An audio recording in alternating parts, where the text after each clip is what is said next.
Assalamualaikum. Kita masuk ke bahagian kedua Sungai Beliku. Kali ini kita akan lihat fasis-fasis sedimen yang terbentuk di sistem Sungai Beliku. Sebelum kita tahu bahawa Sungai Beliku dia ada alur yang aktif, alur yang tak aktif. So ada tertambak, ada crevasse play, ada dataran banjir. So umumnya fasis yang ada di sistem Sungai Beliku ni kita boleh bahagi kepada beberapa. Yang pertama adalah fasis dataran banjir, fasis alur tinggalan, itu tasik ladang, dan juga fasis tebing, fasis tertambak dan juga crevasse play. Setiap fasis dia menunjukkan perubahan dari segi litologi dan juga struktur sedimen serta dia punya sekuen dia. Kita lihat lebih detail nanti. Fasis dataran banjir. Fasis dataran banjir ni kita tahu dataran banjir ni dalam kebanyakan masa dia daratan, dia kering, dia tak ada air. Dan untuk sistem Sungai Beliku, kebanyakan sistem Sungai Beliku ni kawasan yang subur. Jadi dataran banjir ni ditumbuhi oleh tumbuh-tumbuhan kebanyakannya. Ditumbuhi oleh tumbuhan, dia terdedah kepada cuaca matahari, dia tak tutupi oleh air. Kebanyakan masa dia adalah kering. Jadi sedimen yang sampai ke kawasan dataran banjir ni apabila berlaku banjir sahaja. So bila sungai banyak air melimpahi tebing, so air akan memenuhi dataran banjir, dan pada masa itulah partikel-partikel yang diangkut oleh channel tadi akan keluar dan akhirnya terendap di kawasan dataran banjir. Kita tahu bahawa dalam channel utama, sedimen yang diangkut kebanyakannya sedimen seretan akan diendap di kawasan dasar. Endapan backload tu di bahagian dasar channel. Jadi di bahagian atas itu adalah sedimen ampayan berputih halus. Dan bila berlaku banjir, yang banyak keluar, sedimen yang banyak keluar ke dataran banjir adalah sedimen ampayan. Bergantung kepada kelajuan arus masa banjir juga, boleh ada sedimen bersaiz pasir juga. Tapi umumnya sedimen lumpur yang akan terendap di kawasan dataran banjir. Jadi ada lumpur dominan dan boleh ada juga pasir. So yang besar kelikir kalau ada, dia maintain dalam channel, dia tak akan keluar daripada channel. Dan sekali banjir mungkin beberapa sentimeter sedimen lumpur akan terendap, bergantung kepada berapa banyak sedimen sumber sedimen halus yang ada di kawasan punca. Bila dia keluar melimpahi tebing, sedimen kasar dan halus, lumpur dan juga pasir tadi akan tersebar keluar. Yang besar pasir dia akan terendap lebih dekat dengan channel. Kalau ini channel, ini tertambak. So yang besar pasir akan lebih dominan di tepi, dan makin jauh sedimennya makin halus. Dan umumnya dataran banjir ini sedimennya adalah bersaiz lumpur. So kita boleh ada sedimen berlaminasi selari, dan juga kadang-kadang boleh ada ripple juga. Boleh ada ripple sebab masa banjir air bergerak, masa banjir air tak bertakung, masa banjir air bergerak. Jadi kita boleh ada juga ripple di kawasan dataran banjir. Dan disebabkan oleh kawasan dataran banjir ini banyak tumbuhan, jadi kita akan ada banyak sedimen gambut. tumbuh-tumbuhan yang menghasilkan tanah gambut di kawasan dataran banjir.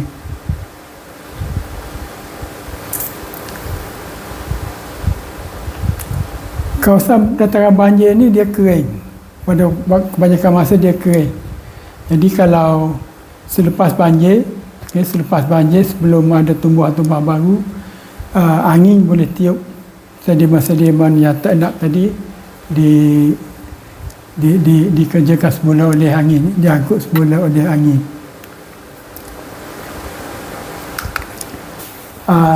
Fasis aloe. Sebenarnya saya katakan dalam aloe terutamanya bahagian selekoh, aliran air di bahagian selekoh, bahagian luar selekoh tu laju dan makin masuk ke bahagian dalam, kelajuan airnya mula berkurangan. Jadi ini menyebabkan dalam aloe tadi dia ada di bahagian luar, di bahagian dasar channel dia akan sedikit berbeza dengan yang terdapat di bahagian point bar. Okey, point bar. Bahagian dasar palung, tempat yang kelajuan air paling tinggi. So kita akan dapati di situ juga berlaku hakisan sebenarnya. Tebing itu dihakis. Jadi sedimen-sedimen yang ada di sini biasanya sedimen yang bersaiz kasar, kelike. Okey, kalau ada sedimen-sedimen yang dihakis, tebing-tebing yang dihakis di bahagian liku-liku sebelum tu, dia akan diendap di bahagian sinilah, bahagian dasar palung ini. Jadi kita akan dapat sedimennya bersaiz kasar. Manakala saiz di bahagian point bar ni pula, sedimen yang ada ni juga dienap secara seritan, tapi dia lebih halus berbanding dengan fasis dasar palung ni. So sedimen di sini kebanyakannya adalah bersaiz pasir. Boleh ada struktur sedimen lapisan silat plana ataupun lapisan silat palung, dan bahagian yang lebih atas kita boleh jumpa juga ripa, struktur riak. So ini yang dua fasis yang dasar palung yang aktif tadi. Satu yang fasis dasar palung di sini, dan ini adalah fasis point bar. So, sini lebih kasar, sini lebih halus. Saya katakan sebelum ni, kelajuan air makin rendah ke sini. Jadi particle size kasar, makin ke atas ni makin halus. Dan akibat daripada tebing ini terhakis dan pengenapan berlaku di sini, so dia menghasilkan satu jujukan kasar di bawah dan halus di atas. Endapan dasar palung ni, dasar aloe ni akan ditindih oleh endapan point bar akibat daripada anjakan palung aktif ni. So menghasilkan satu sekuan jujukan halus ke atas. Ini adalah satu sekutuan fasis ataupun pendapat tokokan genetik untuk palung yang aktif di sistem sungai berliku. Okey, aloe tinggalan tasik ladam.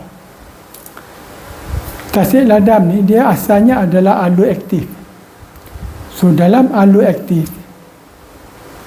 dalam aloe aktif, kalau kita balik pada ni, ini ada satu aloe aktif. Kita akan dapati bahagian bawah ni, di dasar aloe aktif ni, sedimen yang ada adalah sedimen yang kasar, bersaiz kelike.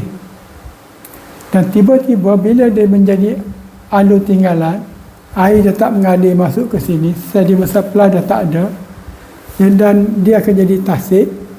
Dan bila dia jadi tasik, air tenang, sedimen yang terendap semasa dia menjadi tasik adalah lumpur. Dan tak ada pasir lagi dah yang supply masuk ke tasik lada. Jadi kita kedapati di atas konglomerat ni, klike ni akan ada endapan lumpur yang tebal. Ini contoh. Dulunya alur yang aktif, di bahagian dasarnya adalah klike, tiba-tiba dah tak aktif. Alur ni dah terputus supply air dan juga sedimen. So bila dia jadi tasik, nanti sedimen yang akan terendap bila jadi tasik adalah lumpur. Jadi kita akan dapati bahawa dalam tasik tinggalan, tasik lada, apa yang kita dapat adalah sedimen klike, kasar, tiba-tiba sedimen halus di atas. Kalau di alur yang aktif, klike, di atasnya sedimen yang lebih halus. So sikunya menghalus ke atas. Jadi tasik lada, klike turun ke lumpur. So kita lihat faces to bank pula. Faces to bank ada tertambak dan juga crevasse plate. Sebelum ni kita dah lihat datangan banjir. Tertambak seperti yang saya katakan tadi, bila air melimpahi channel, alur, palung, air ni akan melimpahi tebing, keluar ke bahagian datangan banjir bersama dengan sedimen. Tapi sedimennya bersaiz pasir dan lumpur. Kebanyakan pasir akan dienak dekat dengan tebing sungai, dan makin jauh makin halus. Lumpur dominan di datangan banjir. Jadi di bahagian tertambak ni yang akhirnya membentuk tertambak,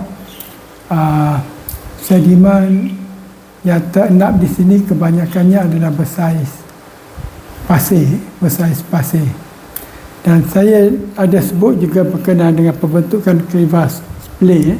Bila tertambak pecah, sedimen, air dan yang membawa sedimen akan mengalir keluar melalui tertambak yang pecah dan membentuk cupingan endapan ni di atas dataran banjir. Sedimennya adalah sedimen bersaiz pasir juga. Umumnya sedimen partikel saiz ni hampir sama dengan yang terendap di kawasan tertambak. Saiz partikelnya hampir sama. Dan kita kena ingat, sebelum crevasse plate ni ada, kawasan ini adalah dataran banjir. Sebelum crevasse plate terbentuk, kawasan ini adalah dataran banjir. Bila terbentuk crevasse plate, terbentuk satu endapan pasir halus, umumnya di atas sedimen dataran banjir, sedimen lumpur. Dan crevasse plate ni dia tak akan kekal. Suatu masa nanti tertambak yang pecah ni secara semula jadi akan tertutup balik. So bila tertutup balik, akhirnya air dah tak sampai lagi ke kawasan crevasse plate ni. Dia akan menjadi dataran banjir semula. Dan lama kelamaan endapan crevasse plate ni akan ditindih oleh endapan dataran banjir. Jadi di kawasan ni kita akan dapat lumpur, tiba-tiba pasir, kemudian lumpur balik. Semuanya adalah endapan lampau tebing, overbank. Lumpur yang tebal itu adalah dataran banjir, kemudian pasir yang sedikit sebelum ditindih oleh lumpur balik, pasir itu ada kemungkinan endapan crevasse plate. Okey, endapan tertambak. So ini adalah jujukan untuk tertambak. So, dia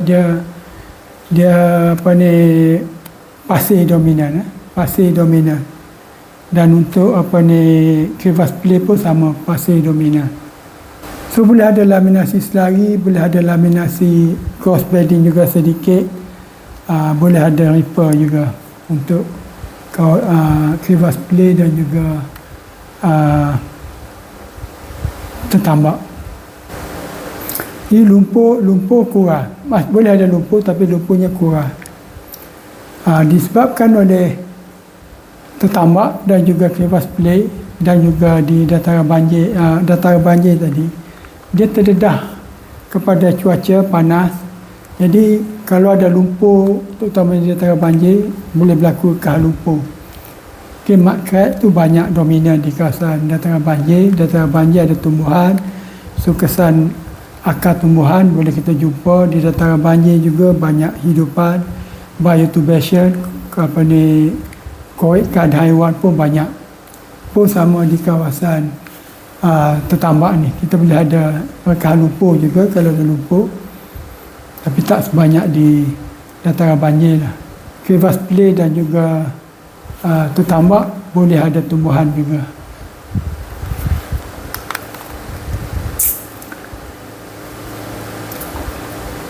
Okey, yang crevasse pelik tadi seperti yang saya katakan tadi lah, sedimennya lumpur pasir dominan. Nak kenal crevasse pelik, sebab crevasse pelik ni dia letak di endapan di kawasan dataran banjir, kemudian akhirnya jadi dataran banjir balik. So kalau kita jumpa endapan lumpur dominan, tiba-tiba ada pasir, pasir ni adalah crevasse pelik, kemungkinan besar. Itu cara kita nak mengenal endapan crevasse pelik. Endapan tertambak, okey. Kita ada channel, kita ada kiri kanan tebing tadi ada tertambak. Jadi biasanya endapan tertambak ni dia bersambung, jujukan menegaknya bersambung daripada dasar channel kepada point bar, dan bahagian atas sekali itu adalah tertambak. Semua ketiga-tiga menghasilkan jujukannya menghalus ke atas. Okey, untuk jujukan menegak sistem sungai berliku, ini contoh yang ideal. Kita akan dapat dalam untuk channel yang aktif, okey, channel yang aktif, kita dapat dasar channel tu sedimen paling kasar, konglomerat, kemudian berubah kepada point bar, sedimennya lebih halus, kemudian berubah kepada tertambak. So tiga tu menghasilkan jujukan menghalus ke atas. Bila berlaku anjakan channel, dataran banjir juga akan bergerak sama. Akhir sekali dataran banjir akan menindih channel endapan alur ni. So kita akan dapat alur yang aktif diikuti oleh lumpur. Lumpur yang ada di atasnya adalah lumpur dataran banjir.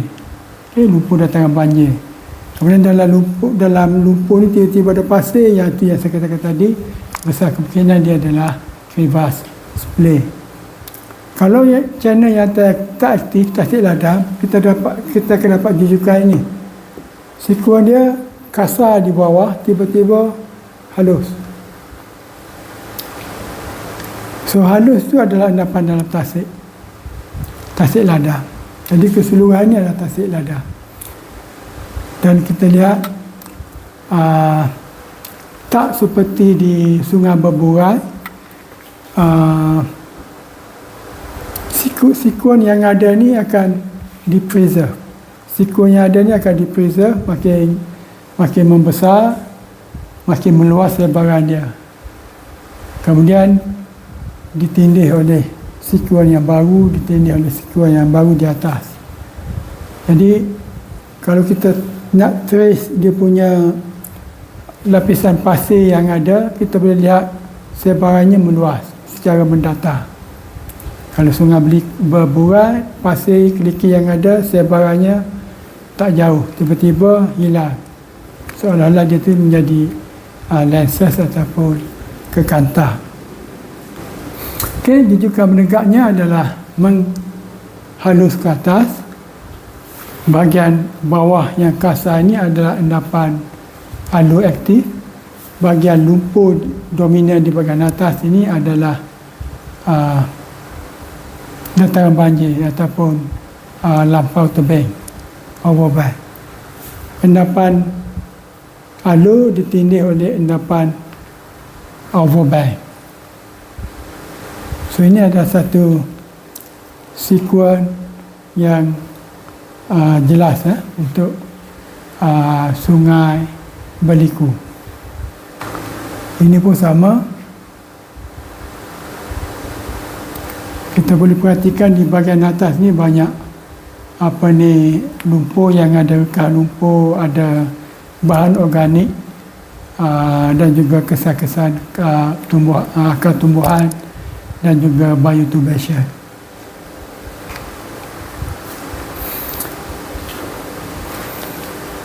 Okey, kalau kita lihat gambar ni secara stratigrafi, secara meluas, setiap sistem sungai ni, satu sistem sungai menghasilkan jujukan menghalus ke atas, sungai lain dan sungai lain, dia boleh menindih antara satu sama lain. Itu yang akhirnya kita akan dapat banyak perulangan. Ini banyak perulangan. Asalnya sungai Baliku ni dia datang ke sini menghasilkan satu sistem jujukan menghalus ke atas yang ini. Kemudian berlaku aliran sungai, tiba yang baru, dia akan membentuk jujukan menghalus ke atas di sini. Dalam sistem sungai Baliku, cuma ada satu alur saja, yang lain tu lampau tebing, terdiri daripada dataran banjir. Yang lain tu semua lumpur, cuma pasir dominan dalam alur itu saja. Jadi bergantung kepada aliran sungai, kita akan dapat sekuen berpasir ni berterabur di dalam lumpur, seolah-olah dia ni kekantar seperti yang gambar tadi lah. Dan bergantung kepada macam mana aliran sungai tadi berlaku, so kita boleh ada dalam lumpur terdapat endapan alur yang terletak berjauhan antara satu sama lain. Kalau kita buat profil jujukan menegak untuk yang ni, kita akan dapat pasir, endapan alur, kemudian lumpur yang tebal, pasir balik, alur yang lain, lumpur lagi, dipisahkan oleh lumpur yang tebal. Tapi dalam kes yang ini, contohnya yang ini, kemungkinan kita lihat jujukan menegak profil yang ada kat sini, mungkin kita akan dapat pasir dominan, sekuen menghalus ke atas, lumpur sedikit menghalus ke atas, tak ada lumpur menghalus ke atas. So setiap satu itu adalah channel-channel yang berbeza. So kita boleh ada sekuen yang pasir dominan, channel dominan, ataupun sistem yang terdiri daripada lumpur dominan. Banyak faktor yang mempengaruhi keadaan ini, macam mana dia terbentuk. So itu saja berkenaan dengan sungai Baliku. Sekian.